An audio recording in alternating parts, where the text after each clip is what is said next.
અરવલ્લી જિલ્લામાં ખાસ કરીને મોડાસા ટાઉનમાં વારંવાર એવી રજૂઆતો મળતી હતી કે ચોરીના મોબાઈલોનું એક નેટવર્ક ચાલી રહ્યું છે અને ઓર્ગેનાઇઝડ વેમાં ગુજરાતમાંથી અન્ય જગ્યાએ ચોરીના મોબાઈલ અહીંયા કલેક્ટ કરવામાં આવે છે, એને મોડિફિકેશન કરવામાં આવે છે અને ત્યાર પછી એને બીજી જગ્યાએ વેચવામાં આવે છે. આ પ્રકારની બાતમીના આધારે એલસીબી અને એસઓજીએ વર્કઆઉટ કરેલું આ આખા કેસમાં અને એમાં એલસીબીને સારી એવી સફળતા ગઈકાલે મળી છે. અમે ટોટલ 4 આરોપીઓ આમાં પકડ્યા છે. અત્યારે મુખ્ય આરોપી જે છે એ અમદાવાદનો છે, તિલ્લી કરીને મોહમ્મદ હુસૈન ઉર્ફે તિલ્લી, કે જે અમદાવાદના અલગ અલગ એરિયામાંથી અલગ અલગ જગ્યાએથી મોબાઈલની ચીલ ઝડપ અથવા ચોરી એ કરી અને અહીંયા જે બીજો આરોપી છે તલહા હનીફભાઈ સિંધવા, એ અને એની સાથે બીજા 3 જણા એમને અહીંયા મોબાઈલ આપતો હતો. અહીંયા આવ્યા પછી મોબાઈલના એક પર્ટિક્યુલર સોફ્ટવેરની મદદથી એને IMEI નંબર ચેન્જ કરવામાં આવતા હતા.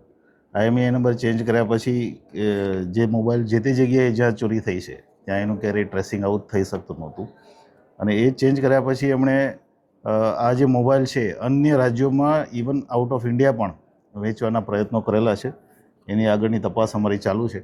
અત્યાર સુધીમાં અમે ટોટલ 9 લાખનો મુદ્દામાલ આમાં રિકવર કર્યો છે.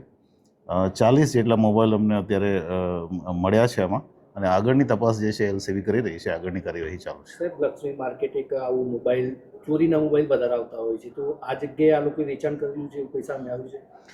અમે અત્યારે આખી ટ્રેલ કાઢી રહ્યા છીએ, કેમ કે આની પહેલાં પણ લગભગ 1.5 મહિના પહેલાં અમે 100 મોબાઈલ અલગ અલગ જગ્યાએથી એસઓજી દ્વારા પકડવામાં આવેલા અને આજે પણ અમને 40 મોબાઈલ મળ્યા છે.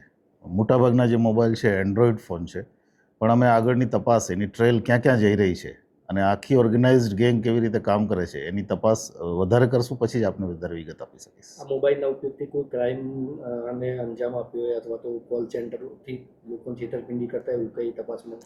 પ્રાથમિક તપાસમાં હજી સુધી એવી વિગતો નથી મળી કે આપણે ડાયરેક્ટ કોઈ આ મોબાઈલનો સીધો પોતાની ઓલા માટે ઉપયોગ કર્યો હોય.